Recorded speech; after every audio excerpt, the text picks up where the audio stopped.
Hello, this is Eric Miscoll with Charlie Barnhart and Associates here at the IPC Apex Expo 2013 in San Diego. Gathered some people here today to talk about South America, the market in South America. We're hearing a lot more from our client base with interest in manufacturing down in South America, and it's a little different there than in other parts of the world, so we thought we'd get some people together with some experience in this area to discuss that. Joining me today from the far left moving over is Bob Black with Juki, Sree Bhagwat with IPC Market Research, and Gary Burroughs with ASM Assembly Solutions. Sree, let me start with you. You did a recent research study for the IPC focusing on South America. Why don't you tell me kind of what you got from that study? I mean, we started seeing for the last 2 decades, it's been all about China.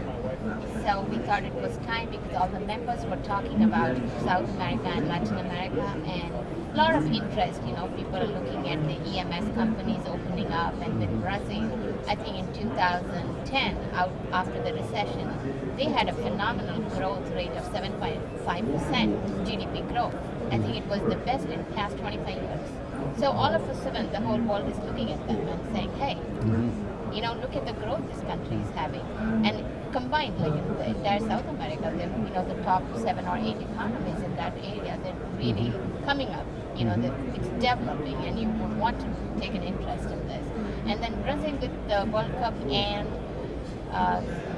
the Olympics coming up, so they have all this infrastructure and a lot of foreign direct investment going in there. And then from our standpoint, you have all these big companies coming in, Foxconn, you know, Flextronics, you have all the automotive OEMs expanding. And, you know, they're really like top 4 or 5 OEMs. They're expanding in a big way in Brazil. And then they have a big middle class in all of South America. It's 30 million population. And the next is Argentina. It's pretty big too. They have a pretty good upper middle class. Okay. Yeah, and it isn't just about Brazil. I mean, Brazil is the big gorilla down there, so to speak. There are obviously other countries as well, but most people, I think Brazil captures most of the headlines because it is so big. But Bob, you know, you're selling equipment down there, doing that. What do you, give us some local color to what you're seeing and how it is to do business down there, because it's certainly different than the rest of the world. You can say that for sure. You know, we've been doing business in Brazil now for over 20 years, and the market has changed a lot. And what Sree said is very true. Some of the big companies from Asia are now definitely coming in. But with that is a change in how they're being organized. These companies usually make their decisions in China or Taiwan, and all is arranged before they arrive. So the local vendors and representatives or distributors that we have worked with and our competitors have worked with are sometimes cut out of this business and reduced to a service and support role. And that's led to a lot of changes in those companies. So Brazil, you know, I agree, is in a huge growth phase, but a lot of it doesn't help the local businesses. It's helping the Chinese and Taiwanese economy. Okay. Gary, how about you focus on that area? Yeah, you know, historically in the SMT industry, it's all been about Brazil. But, you know, as Bob said, there's more and more Asian influence, but in other countries too. Most recently, Venezuela. You know, there's high volume Chinese companies like ZTE, HTC, opening up factories in Venezuela with all the challenges of the government and unknown situation with the president there and things like that. So Bob's right. I mean, it's a huge amount is the large Asians coming in, Brazil, but now, you know, Venezuela and possibly other places as well.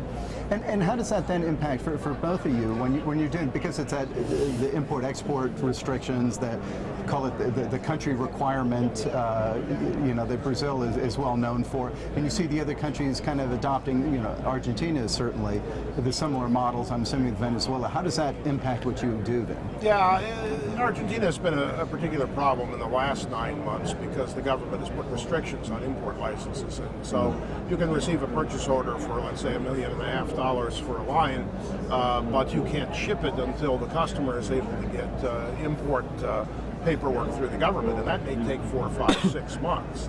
So you have millions of dollars sitting on backlog in your warehouse waiting to ship, but they can't get permission to ship. So that's been a real difficulty, and who knows when it will be solved, because the government hasn't changed their policy yet. Yeah, I think the challenge in South America is having global infrastructure so that, when companies we deal with our companies on HTC or ZTE or compile something in China, we know what was discussed, negotiated, we know the applications, so when products are transferred to Brazil or Venezuela, Argentina, or something like that, we know what the support structure needs to be and we can put that in place. But it's challenging with really everything, more so than Mexico or anywhere in the world, with spare parts and importation taxes, and as Bob said, things constantly change too. There's no thing that's in place forever. Now, is it, as you're selling the equipment, there's the OEMs, and you're talking about those. There's obviously also the EMS, the contract manufacturers going down there, Foxconn, Flextronics, especially in the Brazil. I don't see a lot of indigenous contract manufacturers in some of the other countries. Or, there are certainly in Brazil. Well, in Argentina, there are a lot. I'm sorry, go ahead. No. In Brazil, you do have. In Brazil, yes. They are encouraging more local businesses to open up and cater to the OEMs who are there. So it's an added incentive. Bob, and I was going to say, in Argentina, you don't really see the big multinational EMS. It's all domestically based companies because they rule on majority Argentine ownership. So what you see is joint ventures. So for instance, if you go to a customer like Nissan in Ushuaia, they have about 20 buildings. One is the Sony building, one is the Samsung building, one is the LG building, because these guys don't want to cross-contaminate their products. So they're like little separate factories, but all controlled by an Argentine company.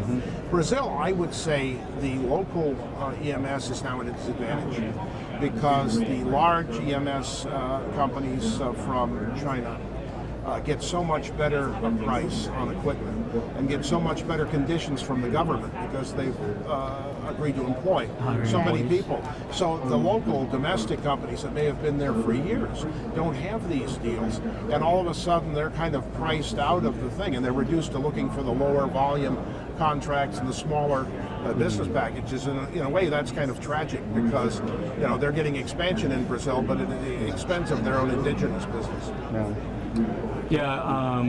There's historically quite a few smaller Brazilian EMS companies spread out, and they're getting small pieces, the leftovers, if you will, of Flextronics or some of the Chinese companies, if you will. But the growth in Brazil is not really so much with American or Brazilian or even European companies.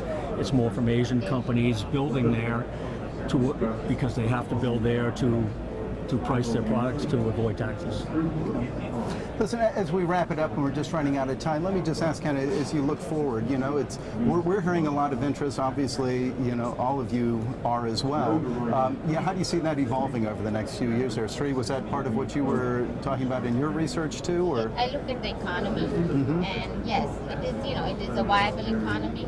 It is an upcoming, so, all part of it's not that you're competing with China now. This is an upcoming region, so it's a lot of interest. Now, does that include, like Chile, Peru as well? Yes. Or Chile actually has a very good relationship with the U.S. They have a trade agreement, and financial services sectors are really good in Chile. And Colombia is coming. Anyone who wonders about the Brazilian economy only needs to go to any shopping mall in the United States, and it's full of Brazilian people with more and more money these days. So that certainly helps us ultimately down there with people with more money. So. Yeah, I agree. I think the growth in Brazil will continue, but a lot of this Asian business becomes hidden. We recently commissioned a private survey and found that Samsung has 130 lines in Brazil. I thought it was a fraction of that before. So, that opened my eyes a little bit, and none of that stuff was purchased in Brazil. It was all shipped there from someplace else. So, this is a big business, and it's moving forward. I'm sure Foxconn will end up with even more. Yeah, undoubtedly. Okay. Well, listen, I want to thank you for taking the time to join in this conversation today. I think it's been very good, and enjoy the rest of the show. Thank you very much. Thank you. Thank you.